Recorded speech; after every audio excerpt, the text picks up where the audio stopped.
ایک عابد جو کہ عرصہ دراز سے عبادت الہی میں مشغول تھا، لوگوں نے اس سے کہا کہ یہاں ایک قوم ہے جو ایک درخت کی پوجا کرتی ہے۔ عابد سن کر غضب میں آیا اور اس درخت کے کاٹنے پر تیار ہو گیا۔ اس کو ابلیس ایک شیخ کی صورت میں ملا اور پوچھا کہ کہاں جاتا ہے؟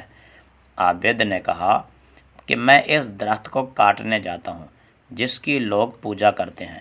وہ کہنے لگا کہ تو فقیر آدمی ہے، تجھے ایسی کیا ضرورت پیش آ گئی کہ تو نے اپنی عبادت اور ذکر و فکر کو چھوڑا اور اس کام میں لگ پڑا؟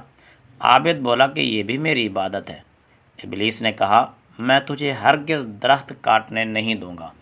اس پر دونوں میں لڑائی شروع ہو گئی۔ عابد نے شیطان کو نیچے ڈال لیا اور سینہ پر بیٹھ گیا۔ ابلیس نے کہا کہ مجھے چھوڑ دے، میں تیرے ساتھ ایک بات کرنا چاہتا ہوں۔ وہ ہٹ گیا تو شیطان نے کہا اللہ تعالیٰ نے تم پر اس درخت کا کاٹنا فرض نہیں کیا اور تو خود اس کی پوجا نہیں کرتا، پھر تجھے کیا ضرورت ہے کہ اس میں دخل دیتا ہے؟ کیا تو نبی ہے یا تجھے خدا نے حکم دیا ہے؟ اگر خدا کو اس درخت کا کاٹنا منظور ہے تو کسی اپنے نبی کو حکم بھیج کر کٹوا دے گا۔ عابد نے کہا میں ضرور کاٹوں گا۔ پھر ان دونوں میں جنگ شروع ہو گئی۔ عابد اس پر غالب آ گیا، اس کو گرا کر اس کے سینہ پر بیٹھ گیا۔ ابلیس عاجز آ گیا اور اس نے ایک اور تدبیر سوچی اور کہا کہ میں ایک ایسی بات بتاتا ہوں جو میرے اور تیرے درمیان فیصلہ کرنے والی ہو، اور وہ تیرے لیے بہت بہتر اور نافع ہے۔ عابد نے کہا وہ کیا ہے؟ اس نے کہا کہ تو مجھے چھوڑ دے، میں تجھے بتاؤں۔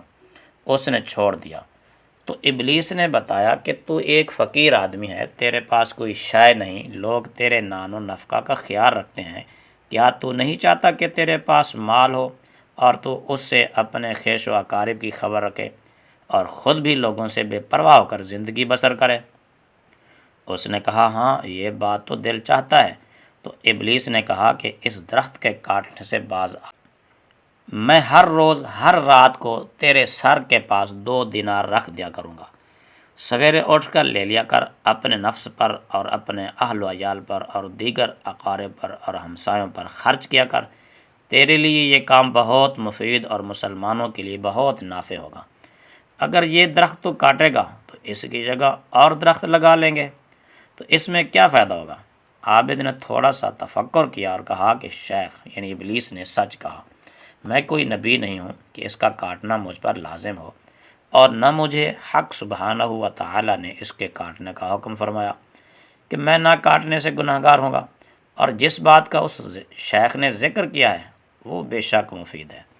یہ سوچ کر عابد نے منظور کر لیا اور پورا عہد کر کے واپس آ گیا۔ رات کو سویا، صبح اٹھا تو 2 دینار اپنے سرہانے پا کر بہت خوش رہا۔ اسی طرح دوسرے دن بھی 2 دینار مل گئے۔ پھر تیسرے دن کچھ نہ ملا تو عابد کو غصہ آیا اور پھر درخت کاٹنے کے ارادے سے اٹھ کھڑا ہوا۔ پھر ابلیس اسی صورت میں سامنے آ گیا اور کہنے لگا کہ اب کہاں کا ارادہ ہے؟ عابد نے کہا کہ درخت کاٹوں گا۔ اس نے کہا میں ہرگز نہیں جانے دوں گا۔ اسی تکرار میں دونوں میں کشتی ہوئی۔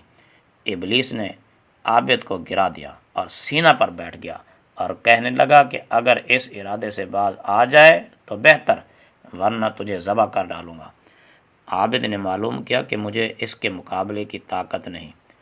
کہنے لگا کہ اس کی وجہ بتاؤ کہ پہلے تو میں نے تم کو پچھاڑ لیا تھا، آج تو غالب آ گیا ہے، اس کی کیا وجہ ہے؟ شیطان بولا کہ کل تو خالص خدا کے لیے درخت کاٹنے نکلا تھا، تیری نیت میں اخلاص تھا، لیکن آج تجھے 2 دیناروں کے نہ ملنے کا غصہ ہے۔ آج تیرا ارادہ محض خدا کے لیے نہیں، اس لیے آج تجھ پر غالب آ گیا ہوں۔ یہ بات امام غزالی رحمۃ اللہ تعالیٰ علیہ نے احیاء العلوم میں لکھی ہے۔ اس سے نتیجہ یہ نکلا کہ مسلمان کی نیت اچھی ہو اور وہ کوئی بھی کام اللہ تعالیٰ کی رضا کے لیے کرے تو وہ شیطان پر غالب آ جاتا ہے، اور اگر اپنی خواہش کے لیے وہ کام کرے تو پھر شیطان اس پر غالب آ جاتا ہے۔ لہذا ہمیں چاہیے کہ ہر کام ہم اللہ کی رضا کے لیے کریں۔